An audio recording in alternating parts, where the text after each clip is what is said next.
नमस्कार सर, बहुत बढ़िया। तो मनोज जी के आने तक शायद शायद उनका साउंड ठीक हो रहा है। तभी जी पहले तो आपसे कमेंट लेते हैं बजट के बारे में। Overall comments on the budget before we come to specifics. बिल्कुल, बजट अगर मैं बोलूं तो मेरी नज़र से मैं बजट से थोड़ी कम उम्मीद लगा के बैठा था, तो मुझे अब एक्सपेक्टेशन बजट लगा। एक एक पॉइंट से बात करेंगे। सबसे पहले हम फिजिकल डेफिसिट की बात करें। 5.8% का नंबर आया है, जो हमारे बजट एस्टिमेट 5.9 से बेटर था। एंड जी। 5.1 का टारगेट दिया गया है। ईयर ऑन ईयर काफी अच्छे से इंप्रूव हो रहा है। ऑल दो अभी हमारे लॉन्ग टर्म टारगेट को अचीव करने के लिए थोड़ा और बेहतर करना पड़ेगा, बट यहाँ पे टाइमिंग बहुत ज्यादा इंपॉर्टेंट थी, क्योंकि आने वाले कुछ महीनों पे मॉर्गन स्टैनली और ब्लूमबर्ग इंडियन गवर्नमेंट बॉन्ड को इंक्लूड करने वाले हैं अपने इमर्जिंग फंड पे। तो ये डेफिसिट के नंबर जो इंप्रूव हो रहे हैं, वहां पे इंडियन गवर्नमेंट बॉन्ड्स पे कॉन्फिडेंस लेवल बढ़ाने पे काफी इंपॉर्टेंट रोल्स प्ले करेंगे। जी। प्लस अभी तो नहीं, not in initial state, but हम थोड़ा सा और लंबे टाइम पे जब हमारा, अगर इस हिसाब से जिस हिसाब से डेफिसिट इंप्रूव हो रहा है, डेफिसिट के नंबर इंप्रूव हो रहे हैं, अगर हम लॉन्ग टर्म टारगेट को 1-2 साल पे इंप्रूव करते हुए देखेंगे, तो क्रेडिट रेटिंग की जो एजेंसीज एक बायसनेस है इंडियन मार्केट को लेके, वो भी ठीक होती हुई कुछ टाइम पे देखने को मिल सकती है। और ग्लोबल मार्केट में एक important edge of Indian government bonds या इंडियन मार्केट का जो इमेज है, अभी क्रेडिट रेटिंग में उतनी अच्छी नहीं है, वो इन फ्यूचर बढ़ सकती है। जी। रुपए की स्टेबिलिटी अगर बढ़ी रही, बॉन्ड्स इंक्लूजन हो रहे हैं, डेफिसिट के नंबर्स इंप्रूव हो रहे हैं, तो आने वाले टाइम पे काफी decent inflow in equity as well as in debt market हमें देखने को मिल सकता है। रुपी स्टेबिलिटी, हम आरबीआई के एक्शंस देखें, करंट फॉरेन रिजर्व देखें, तो मुझे बहुत बड़ा चैलेंज नहीं लगता मैनेज करने के लिए। जी। दूसरा मुद्दा, अगर हम कैपिटल इन्वेस्टमेंट पे चलें, तो कैपिटल इन्वेस्टमेंट पे अभी भी फोकस बना हुआ है, कि काफी अच्छी बात है, क्योंकि जिस हिसाब से बात मतलब एक कल्चर चेंज हो रहा था फ्रीबीज का, उससे एक डर लग रहा था कहीं कैपिटल इन्वेस्टमेंट हर्ट ना हो जाए। लेकिन ये एक फ्रीबीज कल्चर को पॉज लगता हुआ दिख रहा है।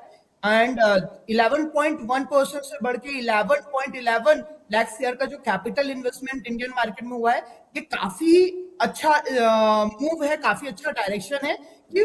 फोकस अभी भी इन्वेस्टमेंट, कैपिटल इन्वेस्टमेंट पर है। मतलब ग्रोथ अभी भी हमारी फोकस पे रहेगी, कोई अभी वहां पे डरने वाली बात नहीं है।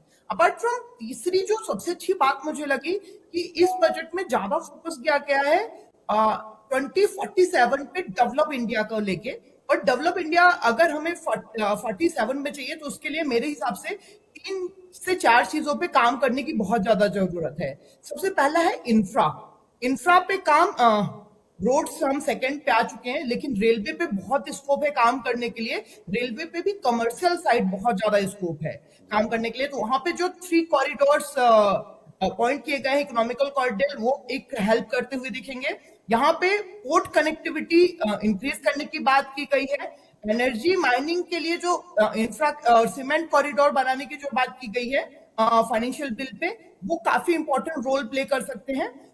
अपार्ट फ्रॉम इंफ्रा पे, दूसरा है एक व्हाट्सएप पे बहुत टाइम से, ट्विटर पे हमें पिक्चर दिखती है, कि जब हम इसराइल और मिडिल ईस्ट को कंपेयर करते हैं, साउथ कोरिया नॉर्थ कोरिया को कंपेयर करते हैं, एक साइड अंधेरा रहता है, एक साइड लाइट रहती है। तो जब हम डेवलप होंगे, तो पावर कंजम्पशन बहुत बढ़ेगा। और यूरोप और यूएस जैसे हमारे पास थोड़े से उनकी जैसी गलती नहीं करनी पाएगी, तो हमें, जब हमारे यहाँ पावर कंजम्पशन बढ़ रहा है, बजट में भी, बजट के पहले भी 24/7 पूरे इंडिया पे इलेक्ट्रिसिटी का एक कमिटमेंट किया जा रहा है, उसको फिल करने के लिए green power and economical price पे एक चैलेंजिंग स्टेप रहेगा। उसके लिए जो सोलर एनर्जी और ग्रीन पावर पे पिछले 2 बजट से, स्पेशली इस बजट पे फोकस किया गया है, वो एक अच्छा स्टेप है, लॉन्ग टर्म में काफी हेल्प करेगा। एंड जिस यहाँ पे जो नंबर्स थे, कितना 300 यूनिट, मतलब 1 लाख हाउस होल्ड पे 300 यूनिट के लिए जो सोलर पैनल इंस्टॉल किए जाएंगे, बहुत ज्यादा हेल्प नहीं, बट एक फर्स्ट स्टेप है टुवर्ड द पावर कंजम्पशन। जिस हिसाब से पावर कंजम्पशन बढ़ेगा, क्योंकि डेवलप नेशन बनने के लिए पावर का जिस हिसाब से कंजम्पशन बढ़ेगा, और हमें ग्रीन पावर पे फोकस होते हुए जाना है, क्योंकि हमारे पास वो वाला प्रिविलेज नहीं है कि हम यहाँ पे कार्बन बढ़ाते हुए पावर का कंजम्पशन बढ़ाएं। हमें कार्बन मेंटेन करते हुए करना पड़ेगा, ग्रीन पे जाना पड़ेगा, और उसका एक यहाँ पे इंप्रूव होता हुआ दिख रहा है। उसके अलावा दूसरा, हम सर्विस पे ज्यादा फोकस थे, मैन्युफैक्चरिंग पे ज्यादा उतना हमने अच्छा नहीं किया है जितना ग्लोबल हमारे पीयर्स कर रहे थे।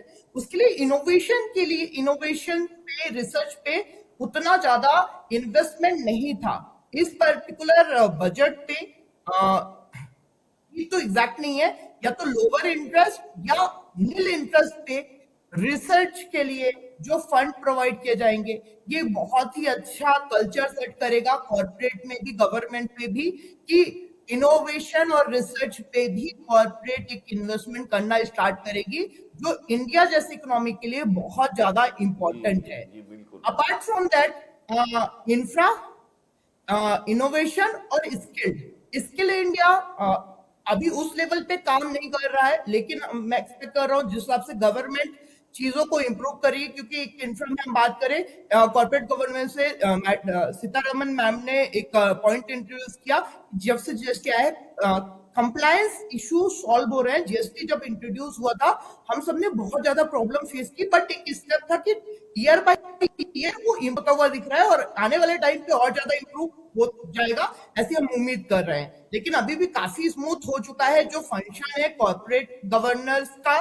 टैक्स कलेक्शन के थ्रू, स्पेशली जीएसटी के थ्रू काफी ज्यादा इंप्रूव होता हुआ दिखा है। वो भी इकोनॉमी में एक पॉजिटिव पॉइंट है। और यहाँ पे जो रिसर्च, रिसर्च के लिए स्पेसिफिक फ्री इंटरेस्ट या नॉर्मल इंटरेस्ट के साथ फंड प्रोवाइड किया गया है, कॉर्पस सेट किया गया है 1 लाख सीआर का, ये काफी अच्छा स्टेप है।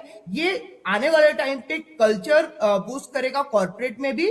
और अगर हम 47 पे 2047 पे डेवलप इंडिया का एक ड्रीम देख रहे हैं, एक टारगेट रख रहे हैं, उसके लिए रिसर्च पे फोकस करना बहुत ज्यादा जरूरी मेरे ख्याल रहेगा। से एफएम ने जो स्लोगन जो कॉइन किया, जय जवान जय किसान जय विज्ञान जय अनुसंधान, मेरे ख्याल से ये जो अच्छा एक बोलने का तरीका था कि जवान भी इम्पोर्टेंट है, किसान भी इम्पोर्टेंट है, विज्ञान भी इम्पोर्टेंट है, लेकिन उस साथ साथ अनुसंधान नहीं करेंगे, इनोवेशन नहीं करेंगे